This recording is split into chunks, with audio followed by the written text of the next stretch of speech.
With San Francisco looking to make a deep playoff push, arguably the most important players for that success are Keion White and Clelin Ferrell, the defensive ends looking to replace Nick Bosa and Mykel Williams. And since I already made a video on Keion White, which I'll link right here, we're going to be focusing on Clelin Ferrell in this video, the former 4th overall selection in the 2019 draft, who seems to have unlocked something special with San Francisco's defense this season.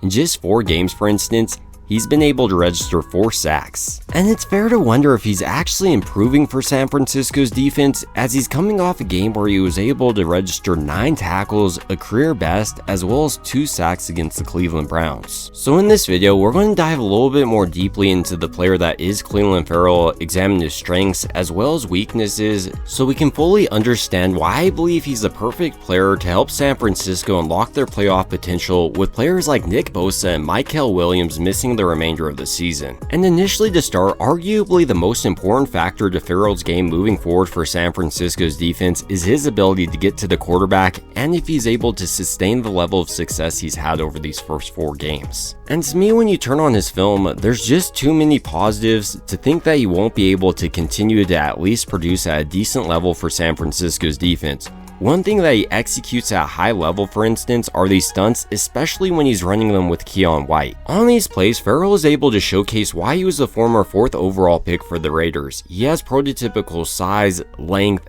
and power. To really illustrate this point, here on this play, Robert Saleh is running a stunt with Clelin Ferrell slanting towards his guard to almost block him on this play using his length and power to drive him outside of the way so White can loop over the top and attack Sanders. But here on this play, Ferrell doesn't just create a perfect lane for White to work with, he also creates his own lane by first challenging the outside shoulder of this tackle to get him to commit there before quickly ripping across his face, which gets this tackle to start to commit towards the center of the Browns' offensive line, creating a clear opportunity for Keion White to loop over the top, especially with this phenomenal block using a full extension, getting full use of his length on this play, and then he explodes through the backfield, getting the sack on Sanders.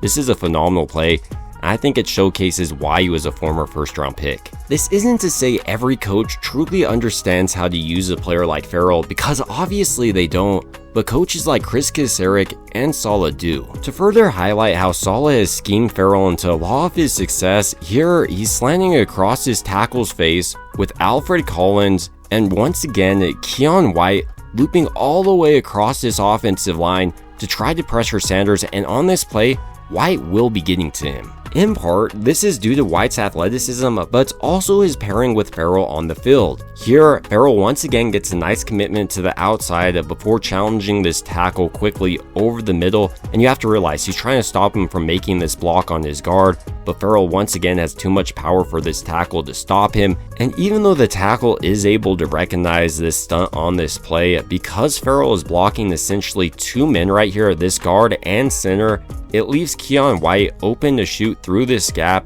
and if you know anything about White, he's an extremely athletic player, so this play is dead right here. To me, when I'm watching these stunts with White and Ferrell, they look highly replicable, especially headed into the playoffs. I mean, Ferrell has phenomenal power, and White has the speed necessary to loop over the top and challenge these less athletic guards and centers. And maybe most importantly, Chris Kaczmarek and Robert Saleh have seen the success that they've been able to produce with these stunts, so headed forward, don't be surprised to see a lot more stunts with White and Ferrell, and I think they're going to be highly successful. In addition to these stunts, Ferrell clearly has the ability to beat a tackle one-on-one, like here on his 2nd sack. He uses his length to disrupt his tackle before he's even punching on this play. Then I like his hand usage, how he's able to swipe away his hand while also continuing to bend the corner. Then he punches his tackle once again to keep him outside of his chest, while also using a hand swipe clearly right here to finish his block on this play. And because he's such an athletic player and possesses great length, he's able to get his 2nd sack on the day. Ferrell went off in this game, and I think he's only going to continue to improve under the tutelage of Saleh. Another underappreciated aspect of Ferrell's pass rush, in my opinion, is just how great he is at redirecting backs and tight ends breaking out. To really illustrate this point, here he identifies his back breaking out, so to take away Sanders' checkdown option, he checks him, which helps out the backside of his defense.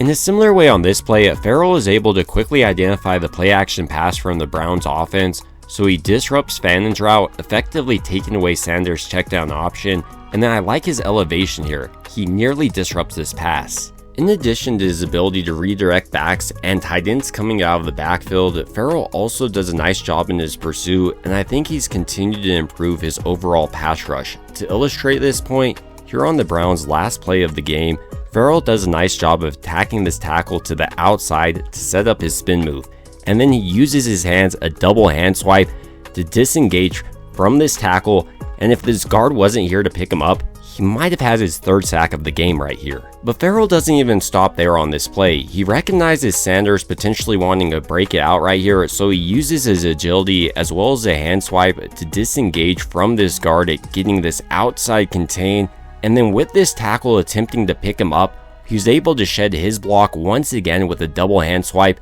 continues to pursue Sanders, gets him to step up in the pocket, and this is why the game basically ended. Sanders had to accept he had to just slide down right here with Winters right in his face, so even though he didn't get a sack on this play, it's essentially a turnover on downs, largely because of Ferrell's pursuit. In a similar way against the run, often Ferrell will make plays on the ball because he's aggressively pursuing it from the backside. He had a couple of tackles throughout this game, for instance, where the run was going the opposite direction, but because he was flowing across the line of scrimmage, he was able to make the tackle on the back. In addition to his pursuit, Ferrell also does a nice job of setting a strong edge in the running game. Here with the Browns running an outside run towards his side, for instance, he's able to control this tight end, set up a strong edge, and then even with this tight end on him, he makes the arm tackle on this back because he's such a powerful player.